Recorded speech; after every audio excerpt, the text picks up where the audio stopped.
ಯಾವ ವಿಷಯಕ್ಕೆ ಹೋಗ್ತಾ ಇದ್ದೀರಿ ಹೇಳಿ, ಡೈರೆಕ್ಟ್ ಆಗಿ ಬನ್ನಿ, ಪರವಾಗಿಲ್ಲ.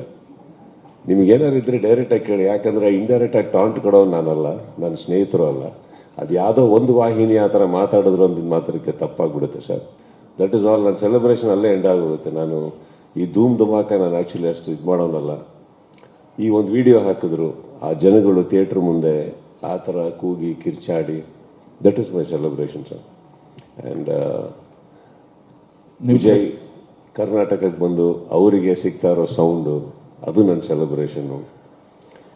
ಕಾರ್ತಿಕ್ ಇಸ್ ಮೈ ಫ್ರೆಂಡ್, ಅವರು ಇವತ್ತು ಎಂಜಾಯ್ ಮಾಡ್ತಾ ಇದ್ದಾರೆ, that is my celebration. Manju ಅವರು ನನಗೆ ಸಂಭಾಷಣೆ ಬರೆದು ಅವ್ರ ಮುಖದಲ್ಲಿ ನಗು ನೋಡ್ತಾ ಇದ್ದೀನಿ, that is my celebration.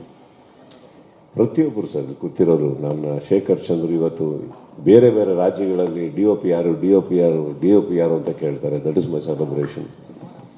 And ಎಲ್ಲದಕ್ಕಿಂತ ಹೆಚ್ಚಾಗಿ ನನ್ನ ಫ್ರೆಂಡ್ ಸರ್ಕಲ್ ಅಂತ ಏನಿದೆ ಸರ್, ಸ್ವಲ್ಪ ದೊಡ್ಡದಾಗಿದೆ ಈಗ, that is my celebration sir. ಈಗ ಫ್ರೆಂಡ್ ಸರ್ಕಲ್ ಹೇಳಿದೆ, ಈ ಫ್ರೆಂಡ್ಸ್ ನಿಮ್ಮ ಖುಷಿಯಿಂದ ಕೇಕ್ ಕಟ್ ಮಾಡಿಸಿದ್ದು ದೊಡ್ಡ ನ್ಯೂಸ್ ಆಗ್ತಾ ಇದೆ ಸರ್. ಫ್ರೆಂಡ್ಸ್ ಬಂದು ನೀವು ಅವ್ರ ಖುಷಿ ಹಂಚ್ಕೊಳ್ಳೋದು ಯಾವ ವಿಷಯಕ್ಕೆ ಹೋಗ್ತಾ ಇದ್ದೀರಿ ಹೇಳಿ, ಡೈರೆಕ್ಟ್ ಆಗಿ ಬನ್ನಿ, ಪರವಾಗಿಲ್ಲ. ನಿಮ್ಗೇನಾರು ಇದ್ರೆ ಡೈರೆಕ್ಟ್ ಆಗಿ ಕೇಳಿ, ಯಾಕಂದ್ರೆ ಇಂಡೈರೆಕ್ಟ್ ಆಗಿ ಟಾಂಟ್ ಕೊಡೋನು ನಾನಲ್ಲ, ನನ್ನ ಸ್ನೇಹಿತರು ಅಲ್ಲ. ಅದು ಯಾವುದೋ ಒಂದು ವಾಹಿನಿ ಆ ಥರ ಮಾತಾಡಿದ್ರು ಒಂದು ಮಾತ್ರಕ್ಕೆ ತಪ್ಪಾಗ್ಬಿಡುತ್ತೆ ಸರ್. ಎಲ್ಲರಿಗೂ ಇವತ್ತು ಉಪಸ್ಥಿತಿ ಇದ್ದರೆ ಮಾಧ್ಯಮ ಮಿತ್ರರಿಗೆ ನಾನು ಒಂದು ಮಾತು ಹೇಳಕ್ಕೆ ಇಷ್ಟಪಡ್ತೀನಿ. ನನ್ನೊಬ್ಬ ಸ್ನೇಹಿತ ಬೆಳಗ್ಗೆ ಚಿತ್ರಮಂದಿರಕ್ಕೆ ಹೋಗ್ತಾನೆ. ಹೋಗ್ಬಿಟ್ಟು ಅವ್ರು ಹೇಳ್ತಾರೆ, ಈ ಮಾತನ್ನ ಯಾಕೆ ಹೇಳ್ತಾ ಇದ್ದೀನಿ ಅಂದರೆ, ನನ್ನ ಹುಡುಗ ಸರ್, ಅವನಿಗೇನಾದ್ರು ತೊಂದರೆ ಆದರೆ ಫಸ್ಟ್ ಎದೆ ಕೊಟ್ಟು ಎದುರುಗಡೆ ನಿಂತ್ಕೊಳ್ಳೋನು ನಾನು, ಆಮೇಲೆ ಅವನಿಗೆ ತೊಂದರೆ ಆಯಿತು.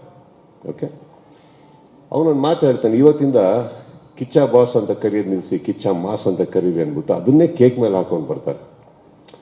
ಅದನ್ನ ಒಂದು ವಾಹಿನಿ ಏನು ಮಾಡ್ತಾರೆ, ಯಾರಿಗೋ ಟಾಂಟ್ ಕೊಟ್ರ ಕಿಚ್ಚ, ಇದಾದ್ಮೇಲೆ ಏನಾಗುತ್ತೆ, ಸಪೋಸ್ ಯಾರ್ದೋ ಫ್ಯಾನ್ಸ್ಗಳು ಅವ್ರಿಗೆ ಥ್ರೆಟನ್ ಮಾಡಿ ಅವ್ರಿಗೆ ಏನಾರು ಹೆಚ್ಚು ಕಮ್ಮಿ ಮಾಡಿದ್ರು ಅನ್ಕೊಳ್ಳೋಣ, ಅದಕ್ಕೆ ನಾವು ಬಿಡಲ್ಲ, ಮಾಡಿದ್ರು ಅನ್ಕೊಳ್ಳೋಣ, ಆ ವಾಹಿನಿ ಜವಾಬ್ದಾರಿ ತೊಗೊಂತಾರ ಸರ್. ಯಾಕಂದ್ರೆ ಫಸ್ಟ್ ಸ್ಟಾರ್ಟ್ ಮಾಡಿದವ್ರೆ. ಈ ಪರ್ಸ್ಪೆಕ್ಟಿವ್ ಇಲ್ವಲ್ಲ ಸರ್. ಇವಾಗ ಫಾರ್ ಎಕ್ಸಾಂಪಲ್ ಅವ್ರು ಯಾವ ವಾಹಿನಿ ಅವರು ಇದನ್ನ ಮಾಡಿದ್ರು, ಅವ್ರ ಯಜಮಾನಂಗಂತ ಅವ್ರ ಯಜಮಾನರಿಗೆ